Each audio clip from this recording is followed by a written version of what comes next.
I hope you are doing all good. This is class 9 Seba history textbook and the channel is History Classes. We are doing chapter number 3 The Muammar Rebellion. आज हम लोग देखते हैं पायक system के बारे में. पायक सिस्टम एक बहुत ही इम्पॉर्टेंट सोशो इकोनॉमिक सिस्टम था आहूम रूल के टाइम में. इस सिस्टम में ये प्रोविज़न था दैट मेल सिटीज़न, उस किंगडम का मेल सिटीज़न जो कि 15 से 50 साल के बीच में होते थे वो पायक्स होते थे. इट मीन्स दैट ये कंपल्सरी होता था, दैट उनको पायक होना ही पड़ता था, उनकी मर्ज़ी हो या ना हो. इसके तहत क्या होता था कि उनको कुछ सर्विसेज देने पड़ते थे स्टेट को. ये कुछ भी सर्विस स्टेट यानी कि आहूम किंग से डिमांड कर सकते हैं उनसे, जैसे कि रोड बनवाना हो सकता है उनके लिए, पर्सनल सर्विस महलों का, या फिर कुछ भी घास काटना, या फिर एग्रीकल्चर का काम करना, घर बनाना, कुछ भी सर्विस हो सकता है. ओके, तो ये कंपल्सरी होता था.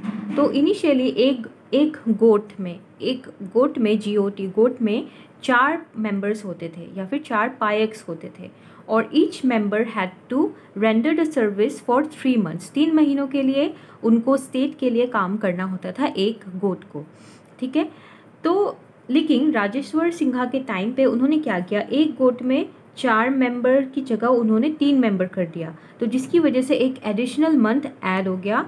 अब 3 मंथ के लिए नहीं, उनको 4 मंथ के लिए काम करना होता था एक गोट को, जिसकी वजह से क्या हुआ, उनको एक्स्ट्रा काम करना पड़ गया पायक्स को, या फिर एक गोट को, पायक्स के एक गोट को.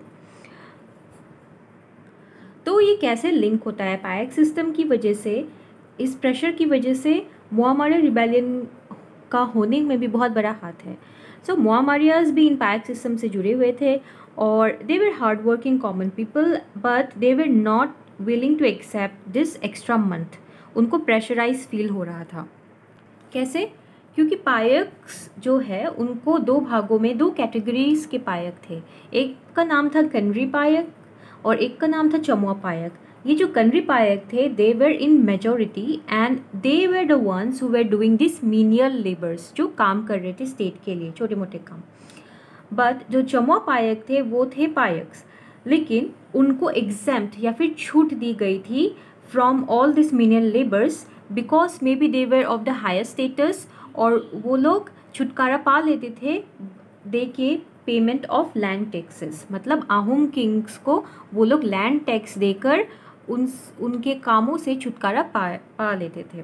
तो जिसकी वजह से क्या है, जो ज़्यादा काम करने का प्रेशर है, छोटे मोटे काम करने का, लेबर देने का प्रेशर, वो कनरी पायक्स के ऊपर था. ऊपर से क्या हुआ, कुछ समय बाद चमुआ पायक्स की संख्या बहुत बढ़ गई. ऑब्वियसली पीपल शायद थोड़े धीरे अमीर होते गए, उनके पास लैंड आता गया, तो बहुत लोगों ने लेबर वाला काम करना छोड़ दिया, जिसकी वजह से कनरी पायक्स जो कि कम नंबर में थे उनके ऊपर स्टेट के ऊपर ज़्यादा काम करने का प्रेशर पड़ गया, स्टेट के लिए ज़्यादा काम करने का प्रेशर बढ़ गया. और इन कनरी पायक में थोड़ी बहुत संख्या मुआम्मारिया लोगों की भी थी. सो मुआम्मारिया लोगों के साथ ये थोड़ा सा अन्याय हो रहा था, उनके ऊपर काम का बहुत प्रेशर था. वो लोग, ऐसा उनके मन में विश्वास था दैट आहूम किंग्स के बारे में अगर इस चीज़ के बारे में बोलेंगे तो उनकी बात सुनी जाएगी.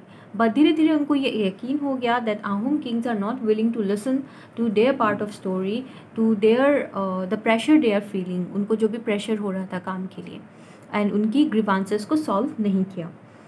देयरफॉर उन्होंने तब डिसाइड किया दैट उनका जो एक्सप्लॉयटेशन हो रहा है उसको एंड करेंगे थ्रू रिबेलियन, क्योंकि अगर बात नहीं सुनी जा रही है तो बात